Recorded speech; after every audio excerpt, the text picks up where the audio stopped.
నమస్తే welcome back to another vlog. ఈ రోజు వ్లాగ్ వచ్చేసి కదిరిలో తేరుకి వెళ్తున్నా. 3 years నుంచి వెయిట్ చేస్తున్నా ఈ తేరు చూసేదానికి. ఫైనల్లీ 3 years తర్వాత 4th year మనకి అవకాశం వచ్చింది. సో ఇంటికి వచ్చా చెన్నై నుంచి. ఇప్పుడు ఇంటి నుంచి కదిరికి వెళ్ళాలి. బట్ ఇక్కడ నుంచి మా నాన్న బైక్ లో వెళ్తాం. పదండి చూపిస్తా. లెట్స్ సీ మా నాన్న బండి టీవీఎస్. బండి చూసేదానికి ఇటు ఉండొచ్చు, కండిషన్ మాత్రం మస్తు ఉంటుంది. సరే అయితే let's see you in Kadiri. Night అంతా జర్నీ చేసి వచ్చా, నిద్రే లేదు ఫుల్గా. నాకైతే ఫుల్గా నిద్ర వస్తుంది ఇప్పుడు. దానికి తోడు కొద్దిగా దూరం వెళ్ళగానే బండి బ్రేక్ ఫుల్గా సౌండ్ వస్తుంది. అది రిపేర్ చేయించేకి మళ్ళీ 1 గంట పట్టింది. Already late. మనము పొద్దున్నే 4కో 5కో బయలుదేరదాం అనుకున్నా, పొద్దున్న లేట్ అయింది. సరే 9 కల్లా అన్న వెళ్దాంలే అనుకుంటే మళ్ళీ ఇది ఒక ఇష్యూ. ఇంకేం చేద్దాం, పులివెందుల దగ్గర రిపేర్ చేయించా, దానికి 1 గంట పట్టింది.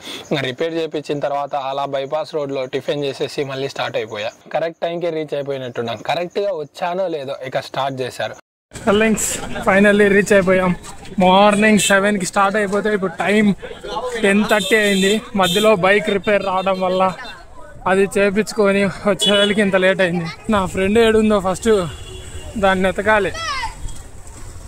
ఎతికి ముందు అక్కడికి పోతే డ్రెస్ చేంజ్ చేద్దాం అనుకున్నా, బట్ ఛాన్స్ లేదు. ఆడుందో లొకేషన్ అయితే పెట్టింది, మనకైతే కనిపిస్తలేదు. పోదాం. ఉత్సవాలు 2025. ఏమో ఈ గొంతులలో ఆడపోవాలి అయ్యా. యా సందని తెలిసి ముందు పక్క సంద అనుకుంటా. మొత్తం గోల స్వామి, మొత్తం పీకలే. ఆడ చూసిన మిద్దెలెక్కారు పైకి.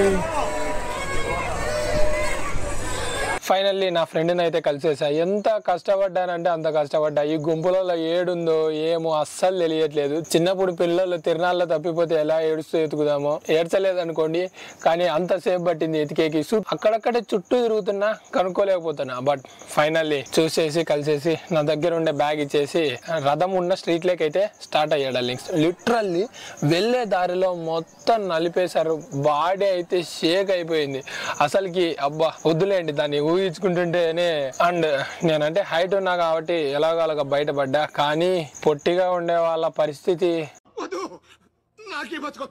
లాస్ట్ 3 years నుండి వెయిట్ చేశా. ప్రతి ఇయర్ చాలా దగ్గరగా ఉన్నా కూడా చూడలేకపోయినా. బట్ ఫైనల్లీ చూస్తున్నా. ఇక్కడికి వచ్చేకి చాలా అంటే చాలా స్టంట్సే జరిగాయి అనుకోండి మధ్యలో. ఓన్లీ బైక్ స్టంటే కాదు, తెల్లవార్దులు నిన్న చెన్నై నుంచి స్టార్ట్ అవుతుంటే మధ్యలో చాలా అంటే చాలా స్టంట్లు జరిగాయి. బట్ ఫైనల్లీ రీచ్ అయిపోయాం అనుకోండి మనం అయితే. అసలు ఈ జనాలను చూస్తుంటే మైండ్ పోతుంది. అసలు ఎంతమంది ఉన్నారంటే మధ్యలో నలిపేస్తున్నారు అసలుకి. రథానికి వాడే రోప్సే ఎంత పెద్దవి ఉన్నాయంటే అంత పెద్దవి ఉన్నాయి. ఒకసారి రోప్స్ చూడండి ఎంత లావు ఉన్నాయో. 2 చేతులతో కూడా పట్టుకునే అయ్యేకి కాదు, జస్ట్ అలా భుజం మీద పెట్టుకోవడానికి అవుతుందేమో, కానీ ఇలా మనం పట్టుకొని గుంజేదానికి అయితే కాదు. రథం మన దగ్గరకు వస్తుంటే వెనకాల నుండి దొబ్బుతున్నారు. నాకైతే ప్యాక్ అయిపోయాయి ఎక్కడ ఆ రథం కింద పోయి పడతాను అని. But what a experience. అస్సలు ఒక్కసారి అయినా చూడాలి. ఎంత బాగుందంటే అంత బాగుంది. ఆ ఫీల్ మధ్యలో దొబ్బుకోవడం, కింద పడలేదు అనుకోండి. డల్లింగ్స్ మీరైతే ఒక్కసారైనా ఎక్స్పీరియన్స్ చేయాలి. ఈ కదిరి చుట్టుపక్కల ఉంటే డెఫినెట్గా ఎక్స్పీరియన్స్ చేయండి. అయినా ఈ చుట్టుపక్కల ఉంటే డెఫినెట్గా చూసే ఉంటారు. కింద కామెంట్ సెక్షన్లో మెన్షన్ చేయండి. అలాగే మీరు చూసేయండి అంటే దూరంగా ఉండే వాళ్ళు ఎక్స్పీరియన్స్ చేయడానికి ట్రై చేయండి.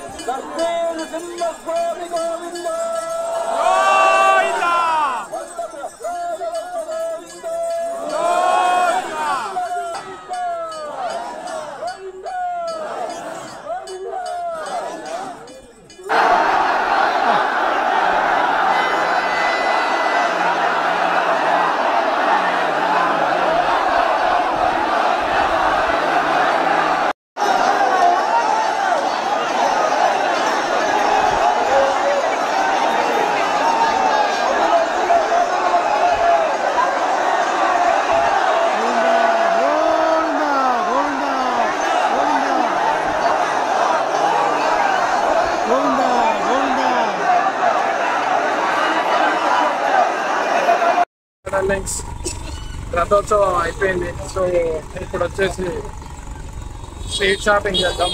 అమ్మకు ఇంట్లో కొన్ని కావాలన్నారు అక్క అమ్మ. సో మనకు ఏమన్నా ఉన్నాయేమో అలాగే చూసి షాపింగ్ చేసి రిటర్న్ బయలుదేరిపోయాం. చెప్పులు అయితే మొత్తం పోయినాయి, తొక్కి పడేసారు, బొక్కలు పడినాయి. కొత్త చెప్పులు కూడా అలాగా డిజైన్ అయిపోయింది. యాక్చువల్లీ మార్నింగ్ వచ్చేసరికి లేట్ అయింది, సో టెంపుల్ లోపలికి వెళ్ళేందుకు టైం లేదు. అందుకని ఇక రథోత్సవం అయిపోయిన తర్వాత ఫ్రెండ్ వాళ్ళ ఇంట్లో పడుకొని ఈవినింగ్ ఫ్రెష్ అయిపోయి గుడికి అయితే వచ్చేసా. గుడికి లోపలికి రాగానే లైన్ చూస్తే ఫ్రీ దర్శనం. అయ్యో బాబోయ్, చాలా అంటే చాలా పెద్ద లైన్ ఉంది. బట్ మనం మళ్ళీ తిరిగి రిటర్న్ ఇంటికి వెళ్ళాలి, ఒక 3 hours అన్నా పడుతుంది. సో ఇక లేట్ అవుతుంది. మళ్ళీ లేట్ నైట్ అయితే అసలుకే రోడ్డు బాగాలేదు, సిగ్నల్స్ ఉండవు. ఇక ఏం చేయలేక 100 rupees టోకెన్ తీసుకొని లోపలికి అయితే వెళ్ళిపోయా.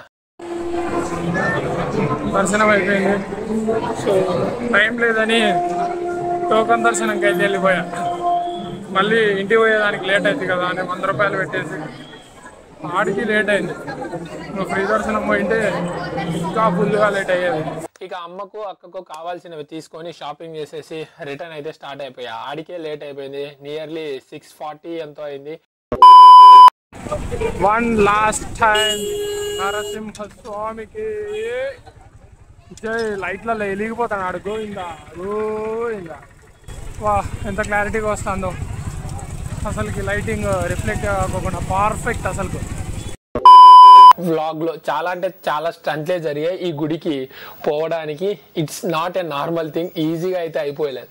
ఓకే డార్లింగ్స్, వీడియో నచ్చినట్లయితే please like, share and subscribe చేసుకోండి డార్లింగ్స్. ఇంకా ఏమన్నా నా నుంచి ఇన్పుట్స్ ఏమన్నా ఇస్తారేమో కింద కామెంట్ సెక్షన్లో మెన్షన్ చేయండి, నేను ఇంప్రూవ్ చేసుకుంటాను. Okay darlings, bye.